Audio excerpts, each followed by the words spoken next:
In December of 2018, I made my original Disney World video, and now, 3 years later, it's finally time for a part 2. As in this video, I will talk about my trip to Disney World 2021 edition. Hello, and welcome to a... Wait, where's...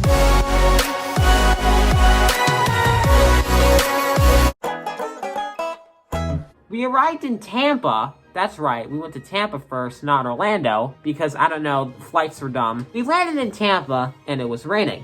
No problem getting off the plane, though, since dredges are a thing that exists. We had to walk off the plane on the runway. And also, apparently literally everywhere else around the airport was sunny, except for the airport itself, because Florida weather is bipolar. I see you take some inspiration. So, we get the rental car, and we had our way to Orlando. Now, at one point, I fell asleep for a little bit. When I woke up, we were still on the highway as we were stuck into bumper traffic. And that's because there were not 1, not 2, not 3, not 4, but at least 5 separate accidents on Interstate 4. Florida, are you okay? I mean, I know I-4 is supposedly the deadliest highway in America, but come on! After we get through that mess, we check into our hotel, and later we go to Disney Springs. Now, to get into Disney Springs via one of the upper floors of the parking garage, you have to go down several flights of escalators. So we go down several floors, and we make it to the floor that says Disney Springs entrance. But as we're walking towards the entrance, Dad starts walking down the next flight of escalators. Dad then suddenly realized his mistake, and he tried walking back up the escalator opposite of where the escalator was going. Try to guess who won that one. So, we make it to Disney Springs, and we decide we're gonna go somewhere to eat, and we decide on this place called Chicken Guy. So, we tried using Apple Maps to get us there, and we were following it, and then at one point we were like, there's no way it's as far away as the app says it is. And sure enough, it was right in front of us, despite the fact Apple Maps said we were still 8 minutes away. Anyways, after dinner, I went to the Coca-Cola store. And yet, despite the fact how I hate all pop, including Coca-Cola because of the carbonation, I now have 3 Coca-Cola shirts, just because they have different countries on them.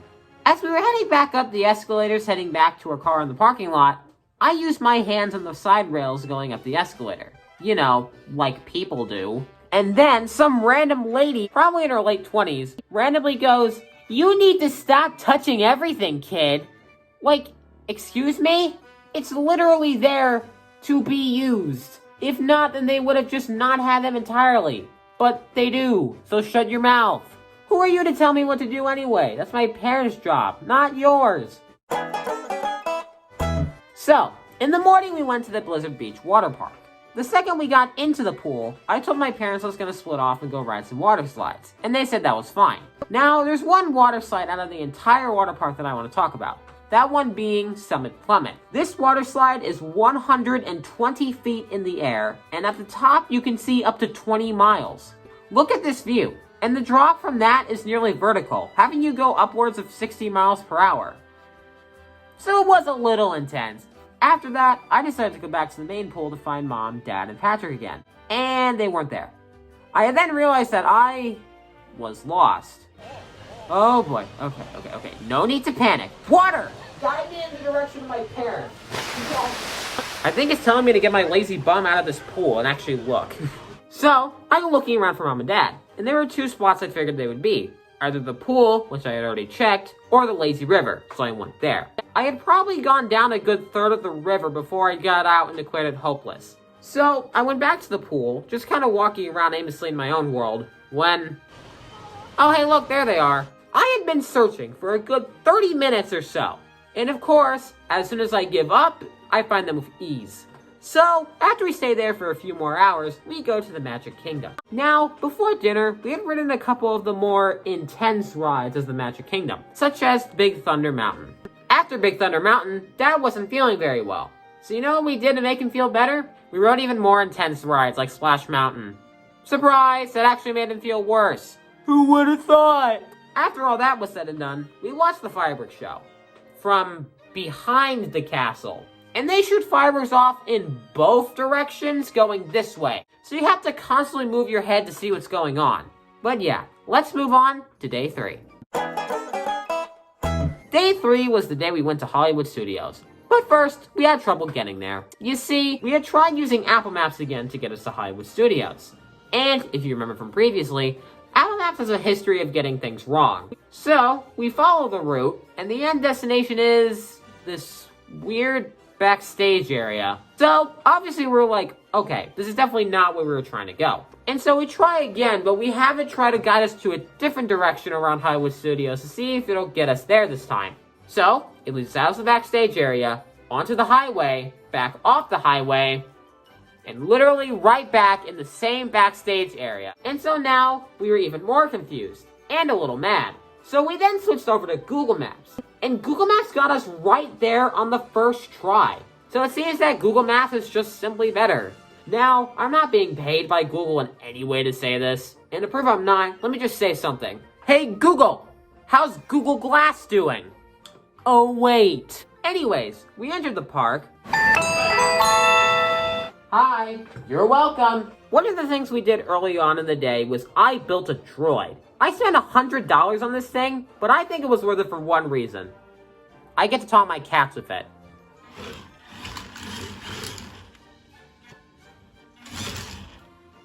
Anyways, later on during the evening, Mom, Dad, and Patrick were all going to see the Frozen show, and I did not have much intention to see it. And so I decided I would go off on my own to ride the Millennium Falcon ride while they saw the show. So I did the ride, it was pretty cool, and then I headed back and waited. The show finished after I had already gotten back, given because I basically just walked right on the ride. And they thought that it would be funny to do this as soon as they walk out right in front of me. Oh my gosh, where are you, Brady? Are you lost? Haha, get it? It's funny to embarrass me in public, right? It's so funny.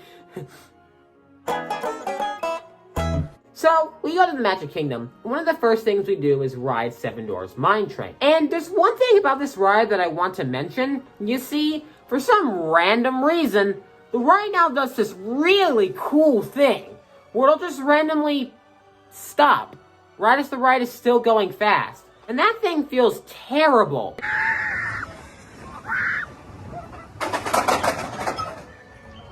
It pulls you forward insanely hard, and the safety bar is like going into your stomach. I have no idea why they do that now. They didn't used to, so why are they doing it now? Maybe because of COVID.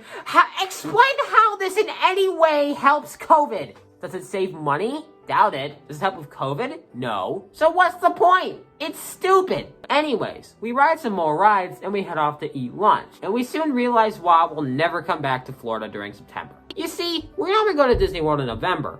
Why? Because the Florida heat has generally cooled down considerably by then.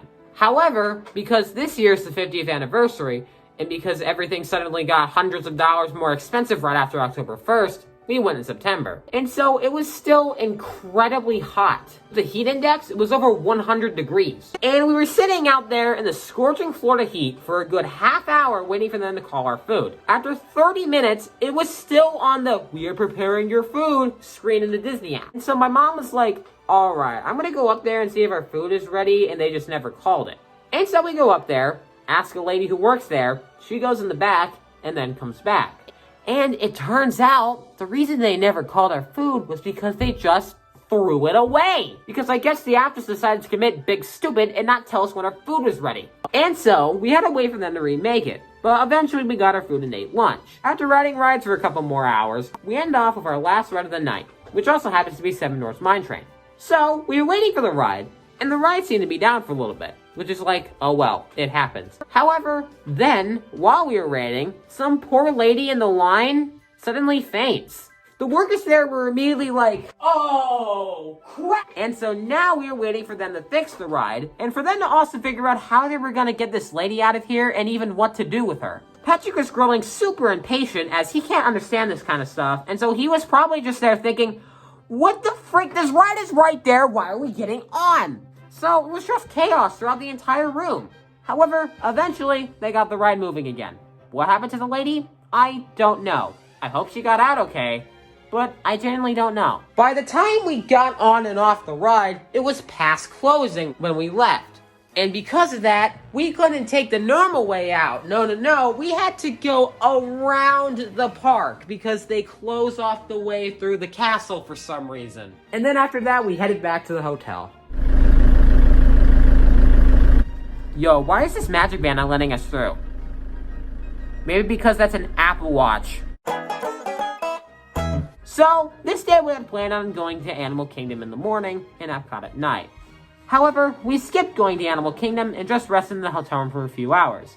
That night we went to Epcot. Now, my family went last year. I got a small flag at the Italy Pavilion, and I decided, as we would walk around World Showcase, I would get as many flags of as many countries as I could. However, the issue with that is that not many countries sold them. There are 14 countries at the World Showcase, and we started in Mexico. Didn't have anything. Same with Norway, China, Germany, and even Italy, despite the fact that they had a flag last year. In fact, of the 5 countries left past the US, only one had sold flags, like the Italy one, and that was Japan. Of the 14 countries in World Showcase, only one sold flags. I have no clue how that makes any sense. Well, I guess I'd rather it just be Japan selling flags rather than only Japan and Germany, since they already had the Italian one. This collection would look a lot worse if I had the German one. Friday, our last day at the theme parks. So, in the morning we decided we would take the bus to get to the Magic Kingdom, as it was a Friday, and so the monorail was busy, and the ferry was far away, and so we took the bus. So we get on the bus, and we wait. And we wait, and for some reason, it took forever for the bus to fill up, despite the fact every other mode of transport was incredibly busy. The bus only had like 3 other parties and wouldn't leave until it was more full. And this bus stunk too. After a while of waiting, we leave. And we get parked considerably far back, despite the fact that all of these buses parked all the way up here. Is it because it's not a Disney bus? Do Disney buses like get the right to park close up and then these buses have to park further back?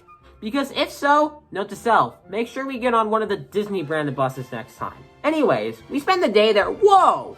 Why are you basically just skipping the entire day? Well, truth be told, not a whole lot of funny moments happened. It was just a good day. Getting out of there, though, was a whole different story. It was absolutely packed, and we were leaving right before the fireworks show, and there were also people there for the Mickey's Halloween whatever event that was also happening shortly after the fireworks. So not only do we have to diverge around Tomorrowland again, but we also had to go in this like weird back alley type part of Main Street to get out. I did not like it, and considering how much walking we had already done this week, I was incredibly tired, and the fact that we had a detour around like this made it even worse. Maybe you just need to get more in shape. Yeah, you right, actually. Day 7, the last day before we left Florida in the morning. So, that morning we went to Disney Springs for the final time, and then we drove back out to Tampa, as that's where our flight was leaving the next morning. And it turns out, the hotel we were staying at in Tampa literally had G-Eazy staying there. Now, I don't listen to his music, however I know tons of people do. And he's also collabed with plenty of other famous singers such as Demi Lovato and Lil Wayne. And he was with us, in our hotel. In fact, when my parents were going to bring stuff out to the car, he was literally waiting for the same elevator as them. Mom offered him to go in the elevator with them, however he did not. Because I guess he's too good for them or something. I mean, he even had his bodyguard with him too, so I guess it makes sense. But like, come on. So yeah, that was essentially my 2021 trip to Florida. Was it a good vacation? Yes.